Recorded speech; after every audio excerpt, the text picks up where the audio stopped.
Chcesz kupić sobie nową grę? Kupuj tanio i bezpiecznie na Enebie. Tysiące gier w najniższej cenie. Koniecznie zakupy korzystając z naszego linku Zająca, który przeniesie cię do świata najtańszych gier. Nie możemy, kupuj na Enebie.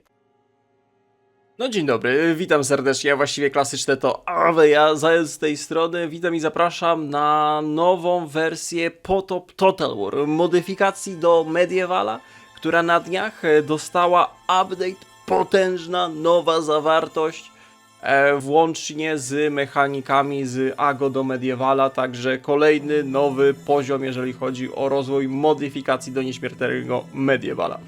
Witam i zapraszam, klasycznie zmachniemy sobie serię polską w Potop Total War nowej wersji, no bo serii polską nigdy za wiele, jak to mawia klasyczne starolechickie przysłowie, ale zanim seria polską, to przede wszystkim tak, łapę w górę, soczysty komentarz, mucho importante dla statystyk YouTube'owych.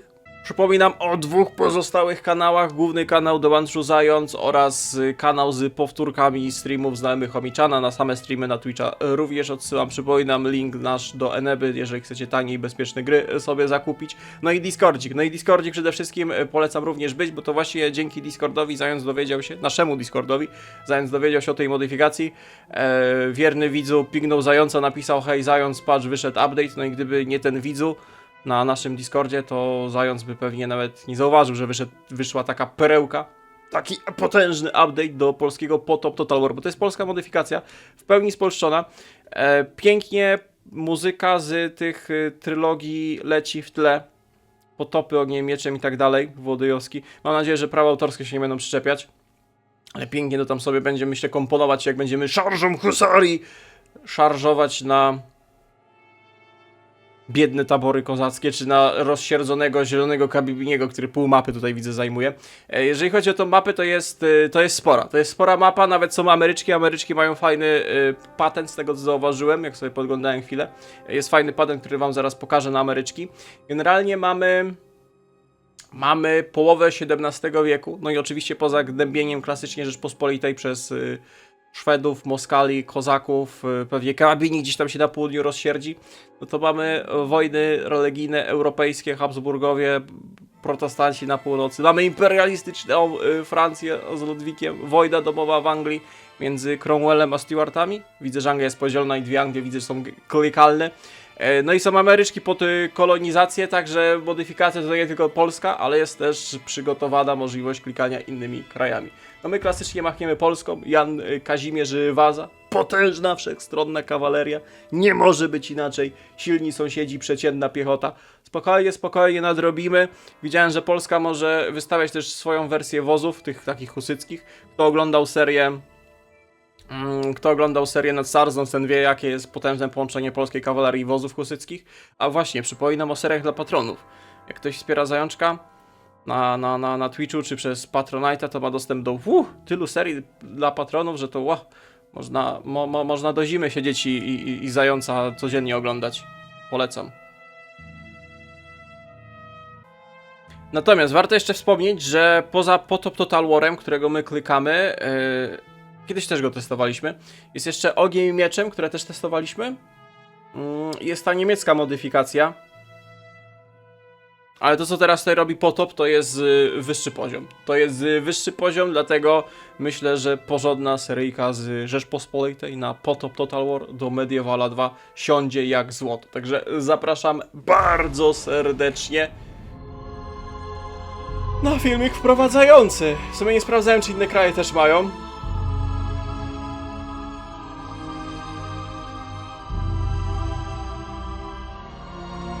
Się postarali, mają rozmach.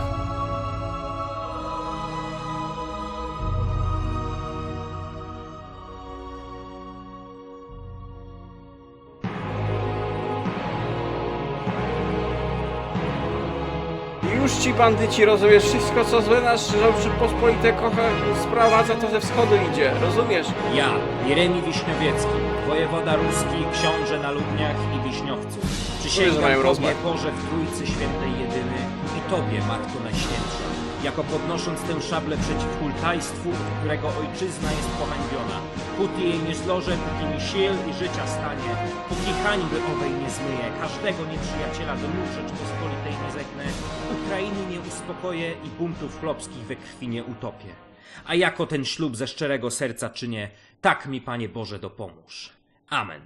Ja, totalny klik. Ej, ale zaraz będę musiał zobaczyć, czy inne kraje też mają jakieś takie mocarne wprowadzenie do kampanii. Czy tylko nasza Rzeczpospolita została dotknięta solidną wejściówką. Rzeczpospolita. Wybrałeś Rzeczpospolitę obojga narodów. Kraj, który za 100 lat zniknie map. Ale spokojnie, my to naprawimy. Aktualna pozycja polityczna jest silna. No, okres Złotego Wieku. Trwa co prawda powstanie kozackie sparte przez Dżambuły tatarskie. Kozacy odnieśli niewielkie zwycięstwa na czele z bitwą nad żółtymi wodami, ale większość sił koronnych na Ukrainie pozostaje nadal nienaruszona. Buntownicy nadepnęli lwu na ogon, ale lwy przecież do tego nie umierają. Od tego nie umierają. Za wyjątkiem Hanatu Krymskiego pozostali sąsiedzi zachowują neutralność, ale jeśli powstanie nie zostanie szybko stłumione, to może to zachęcić do zmiany tej postawy.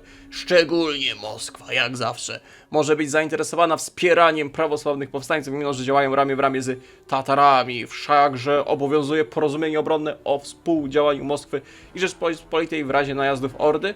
A to ja nie wiem, czy coś takiego było. Ale w kontekście kozackim może ono być różnie interpretowane i zadziałać automatycznie. Powodzenia. No cóż, nie brzmi to za dobrze. Następujące frakcje ogłosiły wieści Siedmiogród, sojusz z Imperium Osmańskim i więcej krajów poddało się Kabimiemu. Elektorat Brandenburgii poddał się Rzeczpospolitej. Na zasadzie papeta, tak? To jest, mamy, nasza Rzeczpospolita na start rzuca wasalów Brandenburgo-pruskich na kolana. Rzeczpospolita miała tylko z Prus wasala, nie? Brandenburgia aż tak mocno nie była. Chociaż swego czasu mocno inwestowali w Polaków. Znaleziono i wydalono agenta. O proszę, na start kozacki szpieg w polskim Kijowie. Szkandal.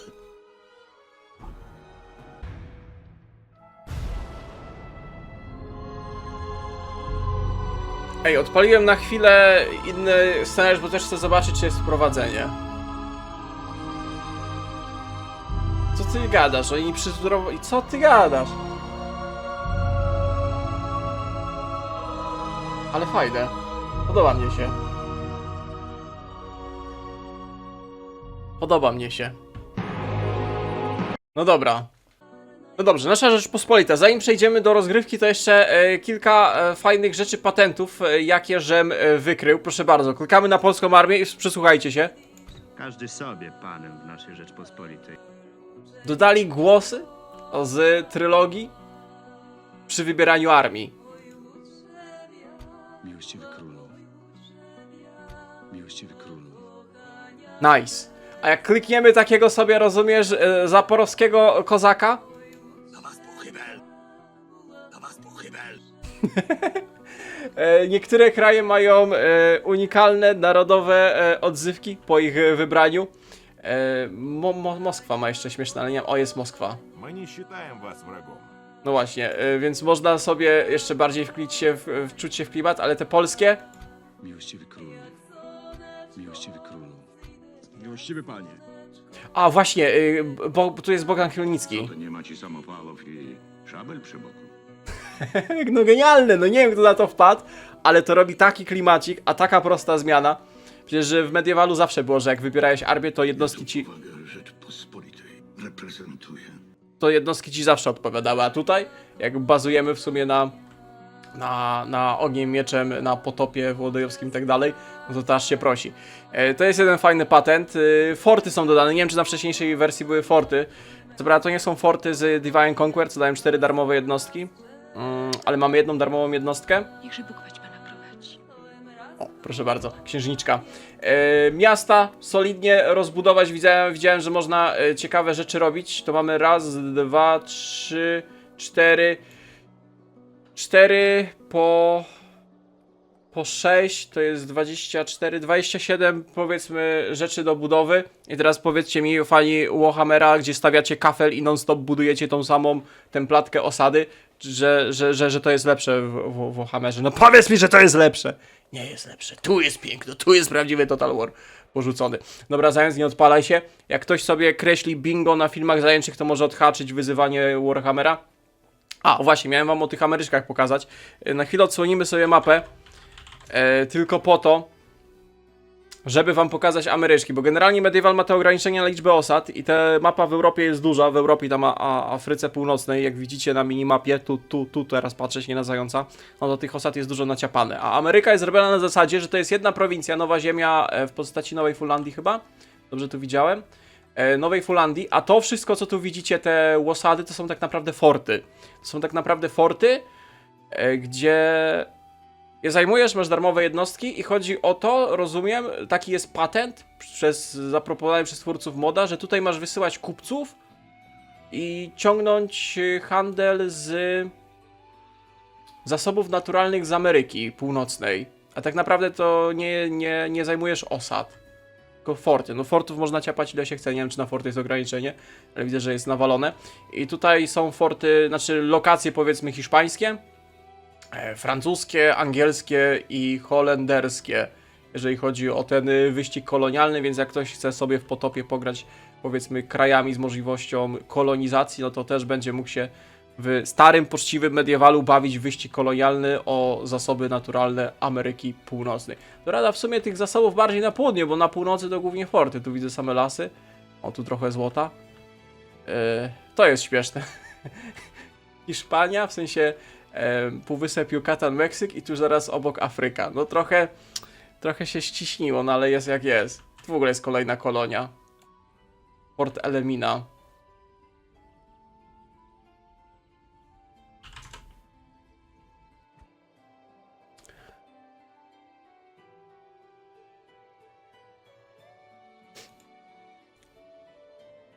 Co powiesz, panie Andrzeju Leszczyński?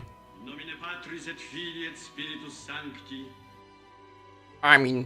Dobrze, Warszawu nasze Warszawy, jeżeli chodzi o jednostki, proszę bardzo, możemy wozy taborowe robić. Nie wiem, czy one działają tak jak nad Sarzą Total War. Jeżeli działają jak nad Sarzą Total War i mamy do tego kusarię i jednostki strzeleckie, artylerię, to będzie można robić naprawdę mocarne połączenie templatki naszych armii.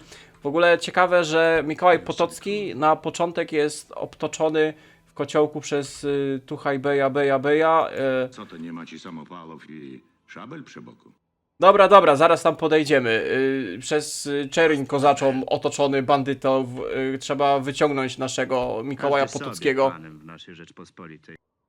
Widzę, że trzyma spieszoną dragonię, kilka jednostek. Generalnie jest burdel w tym kraju, no nie oszukujmy się, ale jest burdel w tym kraju, a im dalej na wschód, tym większy burdel.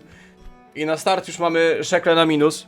Zasłaniam kamerką, ale mamy minus 5000, a jeszcze nic nie kliknąłem, nic nie zrobiłem, także wybitnie. Tak więc, drodzy mili, tym krótkim wstępem, praktycznie w ogóle nie przegadane, myślę, że możemy rozpocząć jeszcze sobie poklikać troszeczkę rzeczy, bo trzeba tą naszą Rzeczpospolitą utrzymać w złotym wieku. Trzeba utrzymać to, co posiadamy, a przy okazji widzę, że plany na zwycięstwa to są takie minimalne. Korona szwedzka, obsadzenie polskiego na tronie carów Rasyi, przesunięcie granicy na zachód, Transylwania wciągnięcie. No nie wiem, czy będziemy to wszystko zajmować, co to jest pokazane. Jest konklawę, jest konklawę i papa lubi Polaków. W jego oczach jego świątobliwości wiara Rzeczpospolitej obojga narodów jest inspiracją dla całego chrześcijaństwa. Możemy krucjatę na Zaporoże machnąć? Nie możemy, ale możemy na przykład na heretycką kolonię machnąć. To jest ciekawe na swój sposób. Żadna z tych krucjat nas nie interesuje, ale ciekawe. Papież Innocenty X. Interesujące. Tak naprawdę to ja chciałem zobaczyć.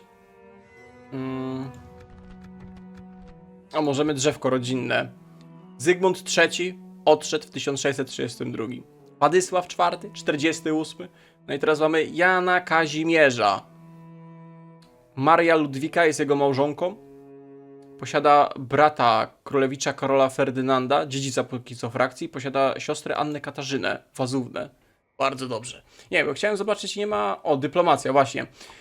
My mamy sojusz z Habsburgami, cesarzami rzymskimi, zwanymi Austriakami potocznie. I walczymy póki co z Hanatem i Kozakami. Rosja póki co jest dla nas jeszcze neutralna, no i Szwedzi jeszcze póki co nie zaczęli nam się ulewać przez północne granice. No pierwsze co będziemy musieli zrobić, to ja muszę tutaj chwilę posiedzieć i spróbować naprawić budżet Rzeczpospolitej. Zakładam, że panowie bracia szlachcice nie dadzą się opodatkować. A, poczekaj, bardzo ważna rzecz. Miłościwy królu. O, wieżyczka za 500! O! Nie podoba mi się ta modyfikacja. Jak wieżyczka za 500? Co ja będę robił? Przecież nie będę mógł stawiać wieżyczek za 500, to za drogie jest. Po 50, po 25 jak na Divine Conquer. Jakie 500? Powaliło ich. Nie da się w tym kraju żyć. Nie no, tak śmieszkuję, bo lubię śmieszkować. Jan Kazimierz jest w Lublinie, pokaż się na Kazimierza. Czy są herby godności, a czy są te wzmianki historyczne? To byśmy sobie poczytali o jakichś ważnych polskich osobistościach. Lubi kobiety. No ja myślę. Bogobojny, jego żona jest sprytna, dobry strzelec, sprawnie dowodzi piechotą. To się średnio, żeś pan Janie Kazimierzu w Polsce odnalazł pod całą kawalerię. Przywódca. Nie ma tych, nie ma notek historycznych, szkoda. Tak więc zanim zajmiemy się tym burdlem, co wykipiał na wschodzie, chyba musimy troszeczkę przeoszczędzić szekli na zachodzie. Flota polska, jaka by nie była, jak tam Władysław IV, tak? Nie obiecał budowy wielkiej polskiej floty bałtyckiej, zostanie po prostu rozwiązana, bo nas nie stać na utrzymanie tego, a szwedzkiej floty i tak nie zatrzymamy. A to są niesamowicie wysokie koszta. Widziałem w budynkach, że jest cała sieć rozbudowy. Jezus, ile tu można budować? Masakra. Wiecie, że to jest masakra, bo nas nie będzie stać na budowę tego generalnie. Jest dużo do budowy, ale nasz kraj jest tak biedny, że nie za wiele zrobimy. Populacja 76 000. Rezydencje magnackie. Liczba oddziałów o darmowym utrzymaniu 3. Powstała w XVII. Magnateria posiadała własne rezydencje. Szkoda, że takie krótkie wątki historyczne, bo to czasami człowiek by sobie posiedział, poczytał. Zawsze coś ciekawego. Ale nie, porąbanie ile rzeczy my nie będziemy budować, tylko będziemy się zastanawiać, jak bardzo budżet naszego kraju się nie spina. Porozrzucamy do fortów. Tyle co mogę. Chcemy się bić! Tak jest. Chcemy się bić. Jednostki porozrzucamy do fortów naszych przydrożnych. Jeżeli Szwedzi nadejdą, to trudno, będziemy kombinować. Ze śmiercią jedno ludzi swat. Chcemy się bić! Krynicą mądrości. Chcemy się bić! Tak, zając rozbraja północne krańce Rzeczpospolitej, ale niestety musimy, bo zbankrutujemy. To tak być nie może. Fajnie, że mamy zarządców w większości miast, Pójdę, bo najpierw pęk. co jest dobre na start. Mamy zarządców, szkoda tylko, że jedną jednostkę możemy do fortów darmową ładować. To by mocno pomogło, jakbyśmy mogli więcej. Dawaj może tych strzelców na Jasną Górę. Tak, tylko jeden. Te forty, nie można tych fortów budować. Widziałem gdzieś na Discordzie, nas wrzucali kiedyś, że jakieś ruskie hakiery zrobiły już taki etap jest testowy, że w fortach tych będzie można budować, stawiać budynki. W sensie już można, ale nikt jeszcze za bardzo z tego nie korzysta, ale pewnie za jakiś czas zaczną się pojawiać mody, gdzie będziemy poza miastami budować, też stawiać budyneczki w fortach. To dopiero będzie progres mediewalu. W ogień zawać panem pójdę, bo najpierw... Niechże Bóg wać pana prowadzi.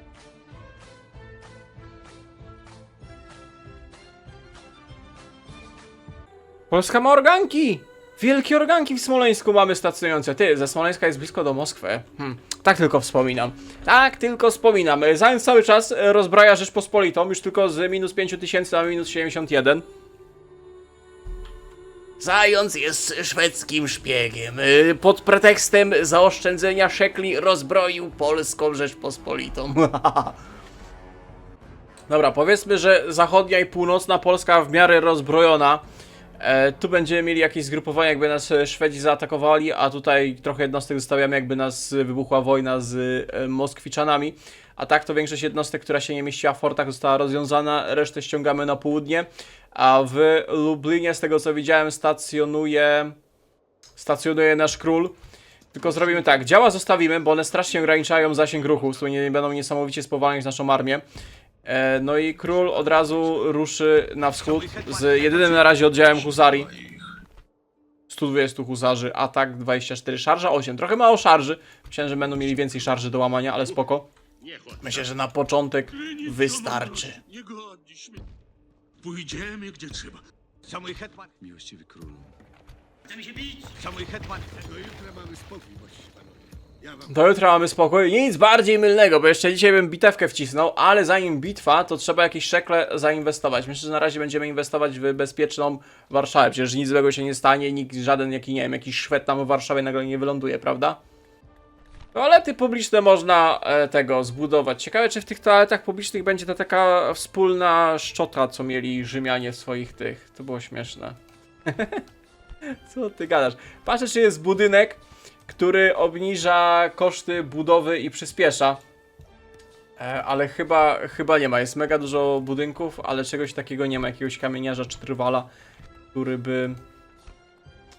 który by zwiększał... Znaczy tego. Dobra, zaczniemy od... Mamy fajny budynek, manufakturę, która kosztuje prawie 10 000, buduje się 7 tur, ale od razu daje 2000 dochodu i zwiększa handel, tylko żebyśmy praktycznie całe szekle utopili w jedną manufakturę, a mamy drobne problemy z przyrostem populacji. A wiecie, im więcej populacji, im więcej podatków. Niestety obniżenie podatków tutaj nie zwiększa przyrostu już, dlatego myślę, że zrobimy tańsze farmy i dzięki czemu po prostu budujemy więcej tych farm, postawimy w większej liczbie prowincji, dzięki czemu większa liczba prowincji będzie mogła sobie... O, w Toruniu w ogóle już nie rośnie populacja.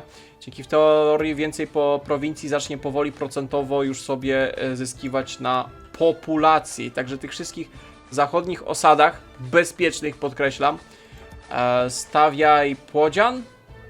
Podozmian, sorry, Podozmian na wyższy poziom i jeszcze ryneczek można postawić za ostatnie szekle. W jakiejś osadzie, która nie ma ryneczku. Rusznikarz, może nie, 1000. No, w następnej turze przewidywana zawartość skarbca 10. 10, rozumiesz? Nice. No dobrze, ale żeby seria nie przymulała i żeby nie było całego przegranego odcinku, to stoczymy sobie bitwę Jeremi Wiśniowiecki. Wyposażony w Lipków, jazdę tatarską, 2 oddziały jazdy pancernej, spieszoną dragonę i piechotę wybraniecką. Sam nasz Jeremi Wiśniowiecki, mocny na murach, strategia wojewoda ruski, książę na Wiśniowcu Łubniach, twarda sprawiedliwość, młot na kozaków. Morale plus 1 dla wszystkich walczących oddziałów dowodzonej plus 1, gdy walczą z kozakami. Słynie do swojej bezkompromisowej postawy wobec uczestników powstań kozackich.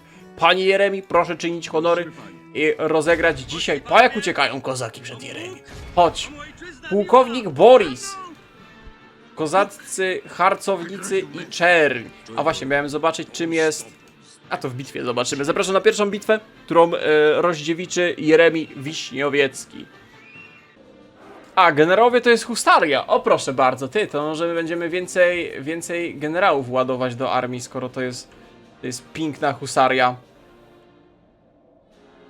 Ale mapy bitewne to jest taki najprostszy mediewal. No niby walczymy na stepie kozackim teraz, gdzieś tam na tej. Jesteśmy na linii Dniepru plus minus. Tylko... No nie wiem, te mapy w mediewalu się faktycznie trochę zestarzały. Nie wiem, w Divine Conquer oni je poprawiają, zmieniają. No dobrze, zacznijmy bitwę. Zobaczmy jeszcze, jak wyglądają jednostki. Spieszona dragonia, no husaria to taka najbardziej chyba czaderska wersja i wszyscy ładnie wyposażeni. Pokaż, jak jeszcze wygląda, co my tutaj mamy. Piechota wybraniecka. Proszę bardzo, piechota wybraniecka, a z drugiej strony mamy całą naszą kawalerię strzelecką. To jest jazda pancerna oraz polscy Tatarzy Lipki. A wróg kozacki stanął na chyba jedynym wzgórzu, nawet rozsądnie wybrał pozycję obronną. Pokaż tych kozaków. Piechota strzelecka i wyposażenie w jakieś widły, dzidy. I wy rzuciliście wyzwanie Rzeczpospolitej. Biada wam. Oho, nasze Lipki zaczęły gdzieś tam strzelać i w zasięgu mają piechotę kozacką. Spróbujemy się rozstawić. No wróg mimo wszystko zajął wzgórze i też ma piechotę strzelecką. Nie wiem, jak tu jednostki wartościowo się prezentują. Że możemy sobie pozwolić, żeby w tych kozackich chłopów biegać. Także powiedzmy, że na razie zachowamy rozsądny szacunek dla wojsk oponenta, a potem będziemy robić frontalne szarże husarii. Ale to zaraz, jeszcze przyjdzie na to czas. Na razie potrzebujemy te husary jakoś zmobilizować do naszych armii. Dobra, panowie, do przodu. Kozaccy harcownicy. 2 oddziały strzelców. Masz praktycznie samych strzelców, 1 oddział czerni kozackiej. Panowie, zatrzymać się i strzelać. Salwy poleciały właśnie, bo my w sumie to jest okres, gdzie tutaj już broń strzelecka czarnoprochowa odgrywa ważną rolę. Zobaczymy, jak oni sobie na silniku mediowalowym radzą z wystrzałem. Widzę, że dymu robią co niemiara. Jak sobie radzą, nie wiem, z zachowaniem formacji, ze strzelaniem. Oho, widzę, że pierwsza nasza piechota wybraniecka pada. Pierwsza ofiara tej serii. Pierwszy poległy obywatel Rzeczpospolitej w obronie granic naszych imperialnych, można powiedzieć praktycznie. Zacznijcie strzelać w niego. Wy możecie z tej strony podjechać. Jak sobie piechota strzelecka radzi z nierównościami terenu? Zaszarżuj na to i wy w sumie strzelajcie w ten drugi oddział. A w ten pierwszy Jeremi Wiśniewiecki bezpośrednio zaszarżuje. Wiem, że może to nie jest idealny szarż. Jak oni zmasakrowali, ile strat my ponieśliśmy. To dużo jest. Dobra, szarżuj z tej strony. Szarżuj na plecach. A, bo tu ich więcej wyskoczyło. Okej, na razie nie dajmy im możliwość strzelania. Jak nasi sobie radzą? 178 wstrząśnięci. Właśnie, bo tutaj będą, jak będziemy łączyć ostrzał z naszych muszkietów, różdż samopałów, przy połączeniu szarży kawalerii, to będą bardzo moralki padać. Bardzo moralki będą padać. No i pierwszy oddział rozbity. Dobra, cofnij was. Wywiedźcie tu na plecy. Jeremi Wiśniowiecki na razie trzyma tych strzelców, którzy przeładowują mimo wszystko. Kurde, zadymiony, nic nie widać. Jazda pancerna na plece, dobrze. Pytanie też, ile będziemy bardziej po swoich niż po naszych strzelać. Bo właśnie Jeremi Wiśniewiecki rozbija. W sumie jest po bitwie. Po bitwie. Ilu straciliśmy? 8%. Kurde, trochę chaotyczne będą te na początku bitwy. Trzeba się przyzwyczaić. I oto pierwsze zwycięstwo naszej Rzeczpospolitej nad zbuntowanymi kozakami. No powiedzmy, że bez strat, jest jak jest. Cały oddział jakichś chłopów kozackich rozbity, ale spokojnie, to tak jest przygotowane, że raczej ich będzie tu dużo spamić, a nas szybko czeka wojna na wszystkich frontach i zacznie się... Ty, 4000 za takich chłopów? Panie Jarema, ja pana próbuję przekonać do okupu. 4000 to ja kolejną farmę postawię. Ja 2 farmy postawimy. A tych chłopów kozackich to ja jedną szarżą rozbijam. Ile tu jest szekli za tego? Co ty gadasz? Ej, no tylko Kupi by nie skorzystał. Nie no, ale to jest Jarema, no książę Jarema. 0 układów. Rebelianci, nie hetmani wymordować. No niestety, 4000. Gdyby to nie był Jeremi Wiśniowiecki, to może bym się skusił. Czy on stracił gwiazdkę, czy zyskał? Chyba stracił albo zyskał, nie wiem, coś mu się wbiło. Relacje pogorszone z hetmanatem kozackim, no i cóż, jest jak jest. Powiększenie świty. A, mu tego... dostał szablę kozacką, plus 1 dowodzenia, zyskał gwiazdek. Szaba jest matką kozaków. Tak kozacy pieszczotliwie mówili o szabli. Posługiwanie się szablą było pierwszą i główną umiejętnością kozaka. Są jakieś ciekawostki historyczne, to dobrze. Ciekawe, czy będą eventy potem zrobione, jakieś wydarzenia. Nie ma konkretnych parametrów charakteryzujących szablę kozacką, ponieważ kozacy posiadali różne rodzaje szabli, od tureckich po polskie. No dobra, i myślę, że tym piękną bitwą i rzezią wykonaną przez Jeremiego możemy zakończyć pierwszy odcinek wprowadzający.